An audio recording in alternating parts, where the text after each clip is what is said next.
isolated to the United States, and one of those things is the mock drills.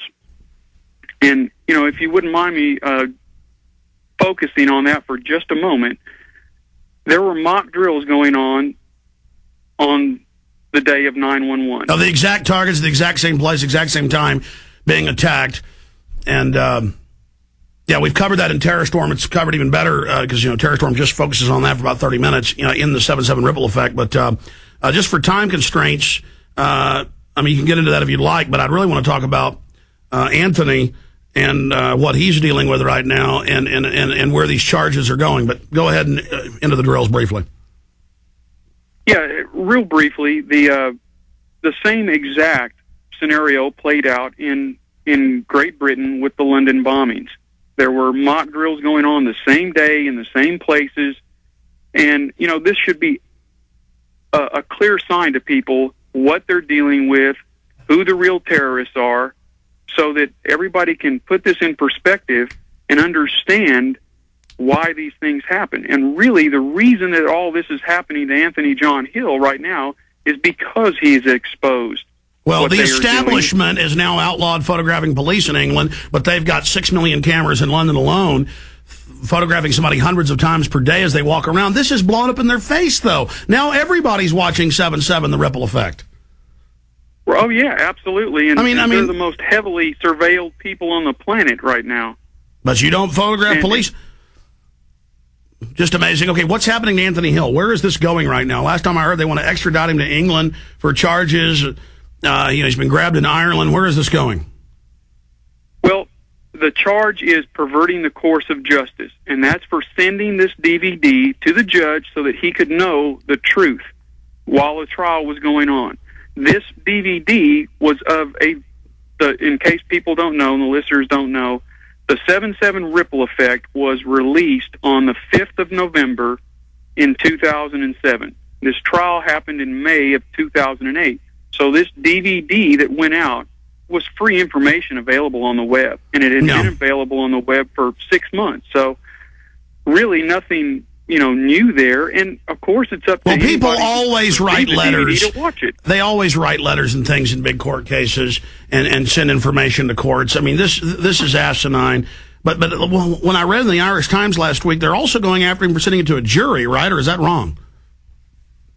Well, it is reported that he sent it to the jury foreman. And I have not been able to confirm that with him personally. Okay, well, here's the big question. He said he could be on the show today right when he got out. Why is he answering his phone? Do you know how he's doing? Or has he been told not to talk? Well, actually he has, and I wanted to discuss that too briefly. There were several conditions to his bail. And I want to give this to you because this is really important to get out. One of the conditions was surrendering his passport. 2 was he is forbidden to discuss 7/7 with anybody in England and Wales. Okay? My God, he is. So his free speech under the Magna Carta, which has been extended all over Europe and the United States, that's what our Bill of Rights is gone. He's not allowed. You talk to him. This is directly from him. Correct. He told you he is forbidden from discussing 7/7 in England and Wales. Go ahead.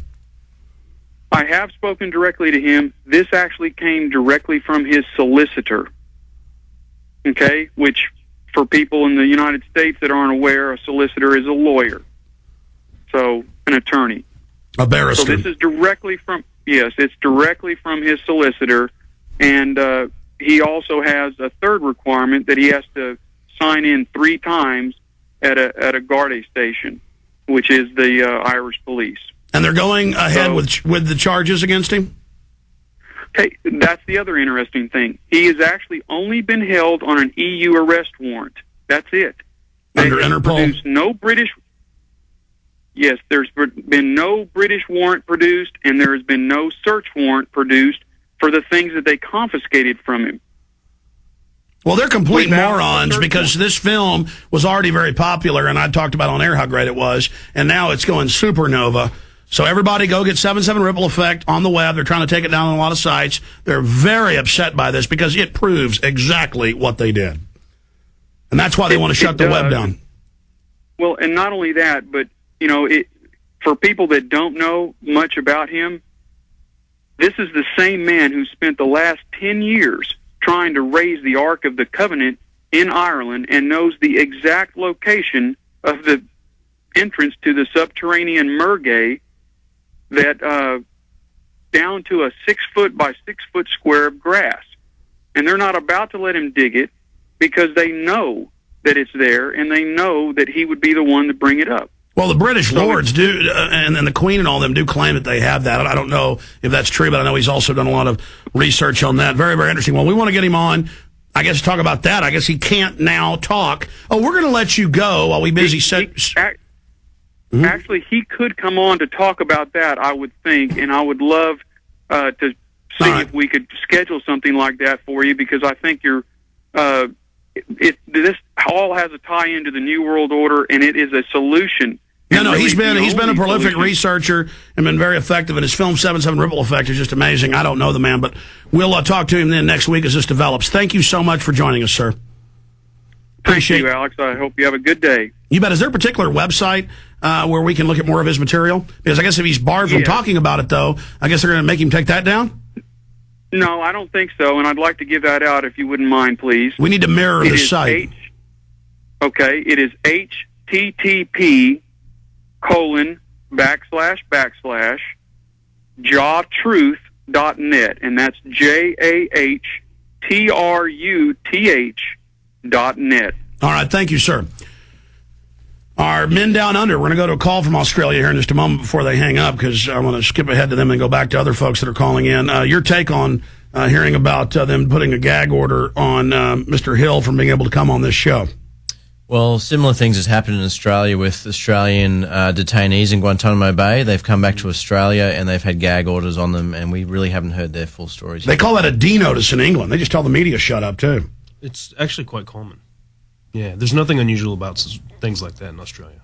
So, in fact, I don't even think you would hear much discussion about it. I think it's considered just one of those things that happens as part of a case. The truth is, these countries aren't free now, and the United States is becoming unfree as well. Absolutely. I mean, we're just not sure where to go from here, Alex. I mean, bringing up children, you just want to know what to tell them and what to believe, and it's really hard in a climate such as this, where if you believe there's a tyranny coming, or there's tyranny here, what do you do? What should you believe? Where should you look for truth? And that's a lot of the big questions. And what do we tell our kids? That's what I wake up and think about every day. Our big frustration is we go around, as part of our TV show, we go around and talk to people on the street, and by and large, you tell them things exactly what you just described.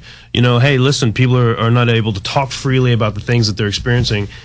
Well, what I hear more than anything is, we're at war. We need to wait and see what the government's going to do. We need to wait and see what's going to happen. It's for our own protection. It's for our own protection, things like this. I don't actually see a lot of resistance. Yeah, well, it's mounting here. Let's go to Jake in Australia. Welcome, sir. Yeah, how you going, Alex? Can you Good, hear me you're all on right? the air. Welcome. Yeah, man, I guess to cut it short, I should maybe submit some factual evidence about the situation in Australia with people waking up to 9/11 truth. I think there was a lot of people in January of 2006 when it seems like some dissident executive at Channel 10 on one of our free-to-air mainstream networks broadcast 9/11 in plain sight. And I wouldn't, recommend it as a breakthrough in these days, because there's been a lot of counter-attack, anti-establishment tyrannies from the opposition. But at the time, for many Australians, they actually saw footage of 9/11 that in 5 years, incredulously, they had never witnessed in their life.